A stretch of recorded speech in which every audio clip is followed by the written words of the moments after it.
Hello and welcome back to Imagine Your Odyssey. As we stated in part 1, that we won't go through some of the things that we either had to fix, upgrade, change, or add based off the lifestyle and the things that we needed to do with our RV. So today we'll go over some of the things that we did in the bathroom, some of the things that we found in the living area, some modifications that we did to our storage compartments on the outside, and a couple of other few little things that we did to help make our life a little easier in our rig, as well as making sure that everything that we have fits our lifestyle. So right before we go through all those, hang in there and I'll be right back.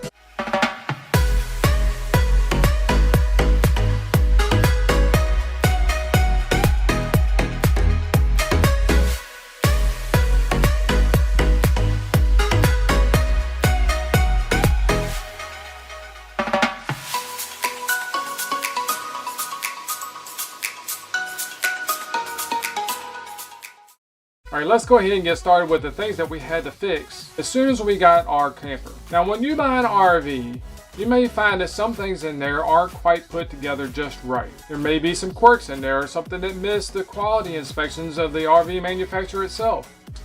But whatever those things are, you may be able to find and fix yourself. So to kick those things off, there were a few things as I went around ours and learned that we needed to do in order to get things back tight the way I like it. So first on that list is this wall right here. This wall right here was very loose.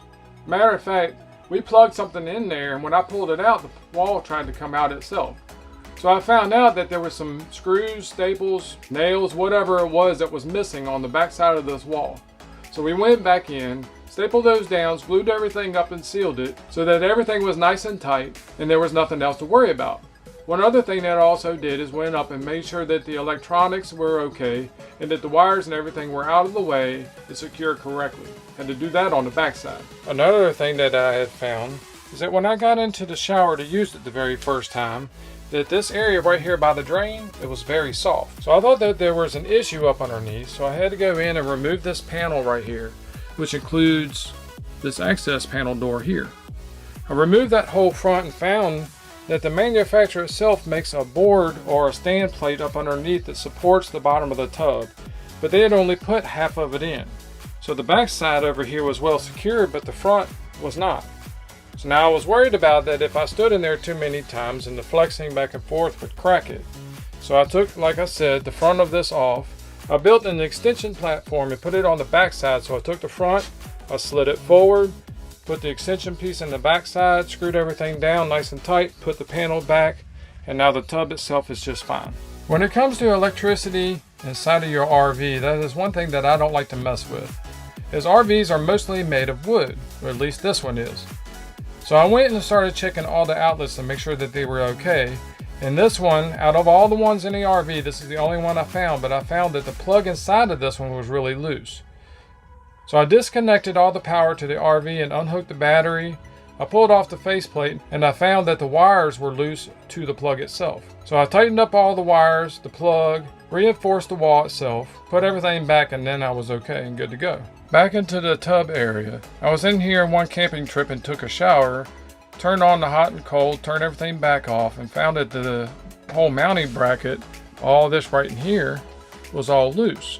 You could actually grab the knob and pull it in and out and the whole wall would flex in and out. So I took all of this apart, slid it out, took the hoses off the back side, took everything out, and found that they had actually cut a hole in the back side of the paneling and everything behind it. It was so large that this here was only screwed to the fiberboard behind it. So what I did there is I took some bracing, went inside, screwed everything up, connected the wall back on this side and this side over here, built a nice box frame, mounted everything nice and solid inside of it, hooked all the hoses back up here, slid it back in, screwed it in nice and tight, and as you can see now, it's nice and firm and doesn't move anymore. Now in the bathroom itself, it originally came with a plastic metal looking faucet here for the sink. I happen to have one already in the shed, so I changed it out to this metal one.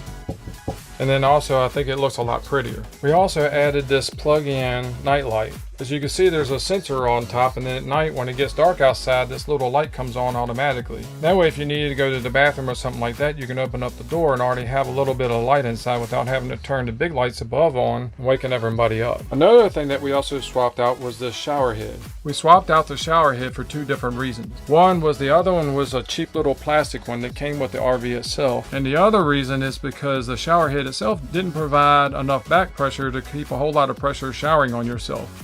So we put in this one, which is an oxygenic shower head, which introduces oxygen into the shower water, gives you a little bit more pressure and a whole lot better showering experience. Also in the bathroom, we added these hooks up on the wall. As you can see, these hooks here actually hook up and hang on to all of our towels. Now since there's 4 of us, we put up 4 hooks and each of us have our own towel hanger, one apiece for each one of us. We also did the same thing over here, put a hook over here for our hand towel. Since we're on the topic of the hooks, all the hooks were made by command strips.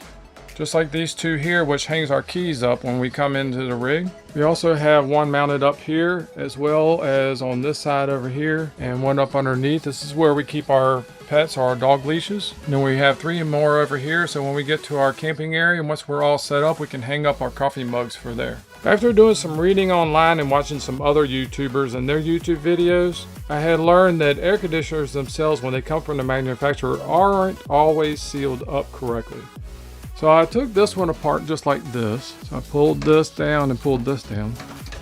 And I looked up inside and I noticed right here, right in this area in here, all the way up to the edge and all this right here, as well as if you come around here, this side here, all the way around and up, none of that was sealed all that well. So a lot of the air conditioning was getting into these little corners and getting by the actual divider up in here. It was actually coming back in, going back up and coming back down, and wasn't getting all the airflow that it could through the rest of the rig. Another thing that I did is actually took this whole shroud off all the way around here and popped that down. On the back side over here where the air actually comes out of this section here or goes through the RV itself, it wasn't sealed all that well either. So I did the same thing as that we did over here. Went back up in here, taped it all off good, sealed it up. Now everything with the air conditioner system itself is well and good to go. As far as underneath the bed in the bedroom area, you can see where these 2 2x4s are here. There's one here and one over here. I had put this little angle bracket in here to hold up the bed so that we can put stuff into the storage, harness it all or with ease. But I had put them in there and I didn't know that these boards on this RV are actually just stapled in. They're not screwed in whatsoever. So I had put those arms in, and when I did, this whole top bracket up in here had actually came apart. So I came back in, I got the staples all broken out, screwed everything back together, added 2 2x4 wood braces, and then from there had no more issues after that. Now as far as closet space inside of the bedroom area, inside of this one here we added this here divider, which actually hangs on the rod up above. That way we can organize our clothes or whatever we want to keep inside. Now as you can see behind me, as I've been showing a video of me watching a video of me, however that may work out, is a TV. Most RVs, or a lot of RVs, come with them. Now it depends on the dealer whether or not they want to add the TV into the RV, or sometimes they even just come with them without the RV even having to order them that way. In the case of our RV, we actually didn't get a TV that came with ours. We had to buy one separate. Now even though when we go out on our RV adventures or our odysseys, we don't always watch a TV. But when we do on a rainy day or something like that, we like to have some kind of entertainment inside. So we had bought a TV and added it in. Now as for the bunkhouse beds, the mattresses that come with them are fairly comfortable, but they're not all that thick. So we went out and bought some egg crate style extra mattressing.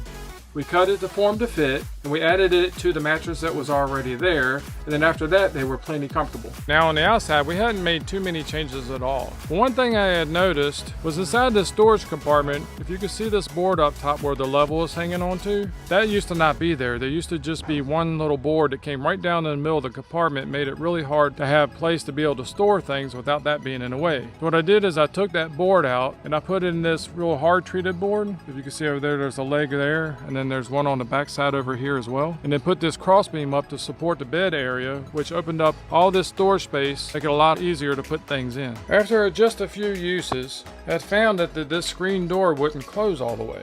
The reason it wouldn't close is because when you opened it up just like this,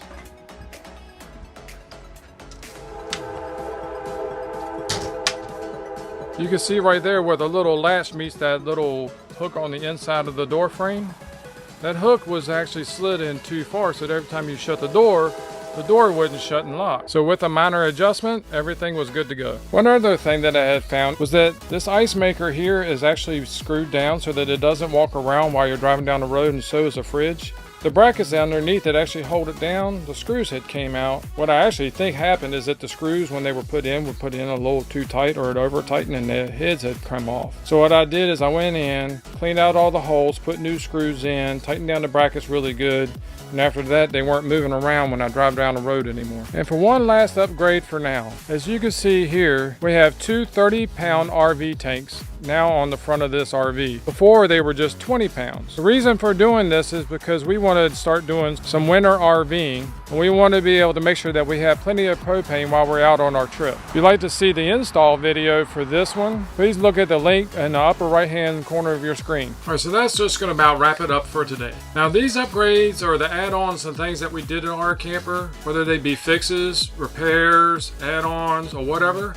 Those are the things that we wanted to do, the things that we like to do with our RV. Now, things that you do with yours may be decorating it with flowers, or adding bindery, or pictures, or mirrors, or whatever it may be. All those things are ways that you can express how you like to live within your RV when you're out on your trips. So if you would, please share those in the comments below. Things that you like to do, things that you like to see, the way that you like your RV to look when you come into it every day. I'll be interested in seeing what those stories look like. So until the next time, I hope you enjoyed, and as always, have fun, enjoy your Odyssey, and God bless.